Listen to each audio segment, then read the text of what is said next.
Donc vous devez vous compliquer la tâche, mais aussi montrer que vous devez impérativement sortir de la merde dans laquelle vous vous êtes auto-fourré. Le savoir rend-il libre? Je n'arrive pas à trouver des idées pour le grand 3. Le grand 3, c'est de montrer un oui, il rend libre le savoir. Mais le savoir rend libre à condition qu'il se fasse dans un cadre où il puisse être partagé. Tu vas parler du partage des savoirs, c'est-à-dire de la pédagogie, de l'enseignement, de l'éducation. Ça sera ton grand 3 petit a. Grand 3 petit b, tu vas montrer que le savoir rend libre, mais ça ne doit pas être une liberté qui va à l'encontre des autres. C'est pas tout d'être libre et d'être tout seul, d'être libre dans le savoir. Donc le savoir non seulement doit être partagé, c'est ton grand 3 petit a, mais le savoir également doit être critiqué.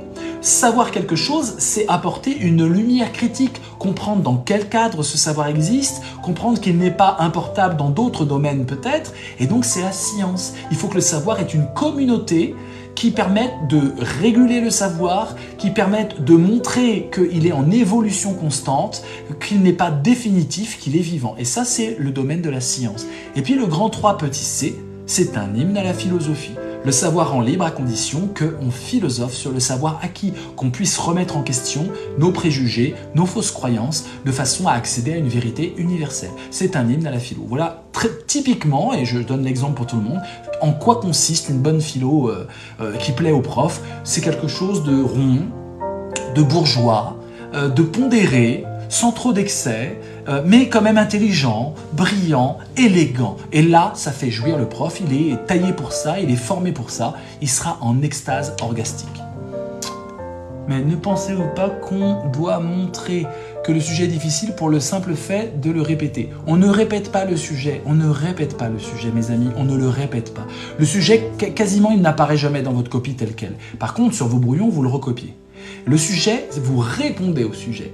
Vous répondez 9 fois différemment au sujet en variant les sens. Et le sujet, vous jouez avec dans votre intro en faisant varier les sens du sujet. Mais jamais on dit le sujet de point, entre guillemets, je balance le sujet. Ça n'existe pas. Si, vous pouvez le faire, mais vous ne pourrez pas décoller du 12 sur 20. Or, nous, ce qu'on vise, c'est au-dessus de 15 sur 20. Donc nous, on ne va pas répéter le sujet.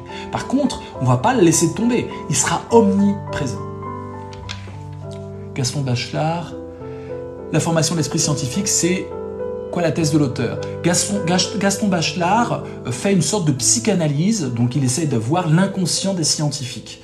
Et donc il montre que les scientifiques qui se targuent d'être dans l'objectivité, d'être neutres, d'être voilà, dans la neutralité de la science, en fait sont loin d'être neutres. Et dans leur observation même, et dans leurs préjugés, eh bien ils ont les préjugés de leur époque, et ils doivent faire une psychanalyse, ils doivent s'interroger eux-mêmes et enlever les connaissances qui viennent fausser leur observation. Donc Bachelard montre les insuffisances de la science si elle n'est pas philosophique quelque part. Donc il est très utile notamment pour le grand 3. Voilà, Gaston Bachelard. Sacré Gaston. Comment on fait pour que les arguments nous viennent? Alors, ça c'est une question et j'avais promis d'y répondre, c'est maintenant que j'y réponds. Faut-il reformuler le sujet? Oui, plein de fois, tout le temps. Hein, regarde bien les vidéos Tiffen, Bac Philo dans mon profil. Profitez-en les amis pour vous abonner massivement et faites tourner tout ça à vos potes. N'oubliez pas, le philosophe doit redescendre dans la caverne quand il a vu la lumière pour avertir sa communauté. Vous êtes sorti de la caverne, vous avez vu la lumière en me voyant, regardez, hein, je suis lumineux, hein, et maintenant vous allez devoir revenir dans la caverne pour prévenir vos potes qui aussi ont le bac philo. Ne soyez pas égoïstes, vous pouvez très bien avoir, toute une classe peut avoir très bien la meilleure note de philo. Pourquoi? Parce qu'on n'est pas à l'école. À l'école, vous pouvez pas. Quand vous êtes au lycée, votre prof va essayer de mettre des notes de 6 sur 20 à 16 sur 20. Mais là, vous pouvez très bien tous avoir 15 sur 20 puisque c'est des profs aléatoires qui vont vous corriger et qui ne vous connaissent pas. Donc vous pouvez partager la méthode Voyout à tous vos amis. Mais soyez généreux et ils vous le rendront sous forme de alléluia, sous forme de louange et sous forme de massage des pieds. Et qui ne veut pas avoir les pieds massés aujourd'hui? Je vous le demande mes amis.